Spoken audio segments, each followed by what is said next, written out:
things are starting to sink in at the middle school. And with those things have started to ramp up in my mind as to how we are going to get a few things done this year with as much normalcy as we possibly can.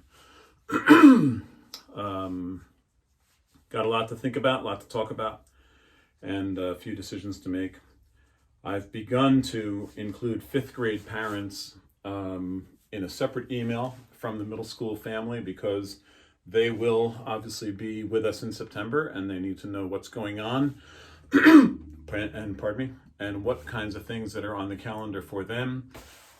How are we going to make those things happen this year? What's it all going to look like?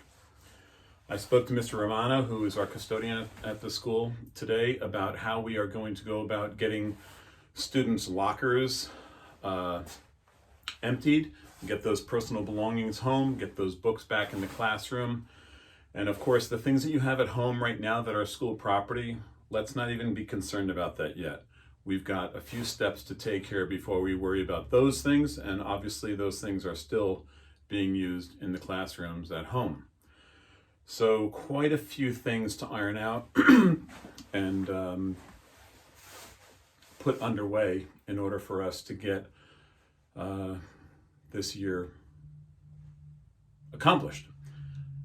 That having been said, there are some awfully nice people around the district who have offered assistance to me, and I appreciate all that, and I will reach out when and if I am in need of volunteers.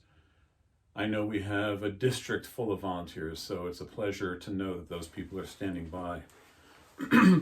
Tonight, I'm going to show you a very quick video of a very interesting video, I meant to say, of something that's going on in someone's house in Berkeley Heights. They offered me the opportunity to share a film with you about some 3D printing that they're doing on their own in order to support people's personal protection equipment. And I won't disclose what's going on. The video does an excellent job at that. This comes from the O'Brien family, and I thank them very much for sharing. And I feel a little bit now like Mr. Rogers, who from time to time would take you to a factory or a place, and yet, hang on, let's try something.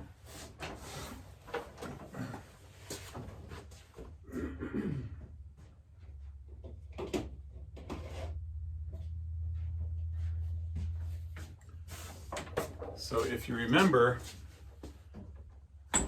how Fred Rogers would take us on those explorations, he would dig out the old VHS tapes and he would put it in the machine, and everybody would travel to the factory to see what the story was. So through the magic of Mr. Geiger's garage, let's do that. Let's take this tape, we'll put it in the box, and we'll see what happens. That'd be fun, won't it? Let's see.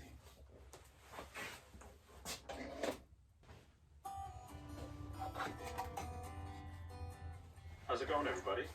I'm going to show you the process that I go through to print an ear relief strap for people that wear surgical masks for long periods of time. There's a number of steps that go into it before we even get to actually printing, but I'm not going to go through those in this video as it'll take quite a bit of time. But just know there's a number of design and layout decisions that go into it before we even get started printing. Okay, let's get into the print now. To start, I'm going to put down the glass build plate. This is the plate on which the filament will be laid down. And to secure the glass to the main printer build plate, I'm just going to use regular binder clips. It's the tension of these binder clips that keeps the plate from sliding around as the printer is doing its work.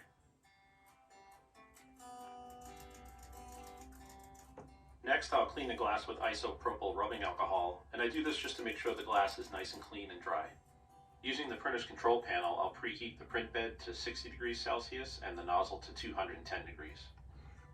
The glass plate is pretty slick, so I'm going to use purple school glue to help the first print layer stick. Getting that first layer to stay put is very important for a successful print.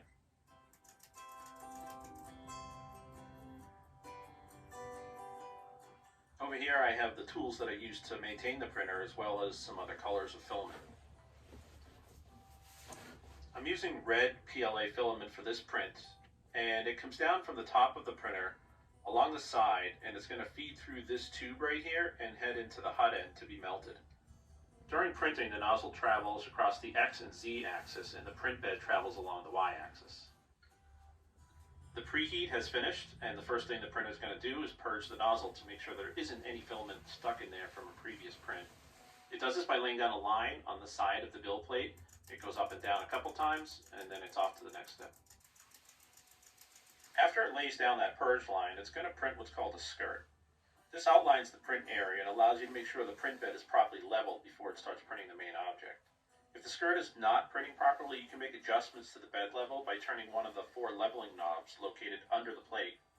Turning it clockwise will expand the spring and raise that corner of the bed. Turning it counterclockwise will tighten the spring and bring the bed down. Now the printer is laying out the boundaries of the main print object, and it's going to start filling in that layer right here. While it's doing that first fill layer, let's take a look at the control panel, which I use to manage most of the features of the printer. The panel is small, but it manages to display the information you need about your print. You have temperature for the nozzle and the print bed. Next, you have the cooling fan speed, the current position of the nozzle, and the completion percentage of that print. The position is shown in X, Y, and Z coordinates. The screen also displays your current print speed, as well as the number of minutes the print has been running. We'll let it fill in here for a second, and then we're going to take a closer look. Here you get a nice view of the underside of the hot end, which I pointed out earlier when I was showing you the filament path. This is where the nozzle lays down the melted filament on the bill plate. The printer is going to repeat these patterns for as many layers as the object needs, and it's basically coloring inside the lines that it laid down earlier in the build. It's going to fill in the rest of the first layer here, and now the second layer is being put down. And taking a closer look, you can see the printer is outlining again before it fills it in, just as it did in the first layer. And it will build up this outline to make sure the second layer stays within the proper object boundaries. Now that the printer is putting down the second layer, I want to take a closer look at how it lays the lines. Notice that the lines are going across the ones on the first layer instead of in the same direction. This change in pattern will add strength to the object once the print is complete. The printer is now putting down the final layers of the print, including the extra height for the tabs on the end to increase durability. And here's the completed print. The plastic is still quite warm and the print bed is still hot, so I'm going to want to remove the print bed to help it cool down. Removing the print bed from the heated surface will help it cool a lot faster. I'll put it off to the side, and a few minutes later we'll put it back on the main bed, and now we're ready to start taking the print off the glass. First I'll remove the outer skirt, and I'm going to throw that away, and then the print's going to pop right off of the cool glass. And there it is. This one printed nicely. The layers are even, the back is nice and smooth, and it feels pretty durable. Here is my mask, which was sewn by a family friend. The elastic slip over the hooks on both sides of the strap, and now the pressure of the elastic will be on the back of your head instead of your ears.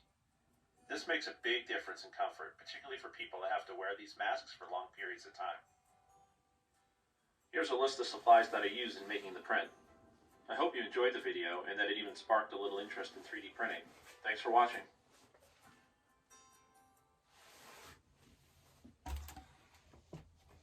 Hey, that was fantastic. Thank you, Mr. O'Brien, for showing us all about that 3D printing and how you're helping our health professionals be a little bit more comfortable during the day.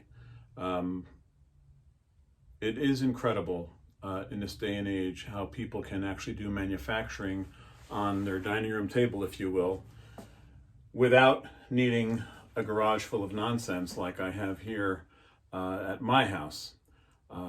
I certainly have the ability to make a number of things that perhaps a 3D printer won't make, but 3D printing is growing in leaps and bounds, and what it can do and what it can't do.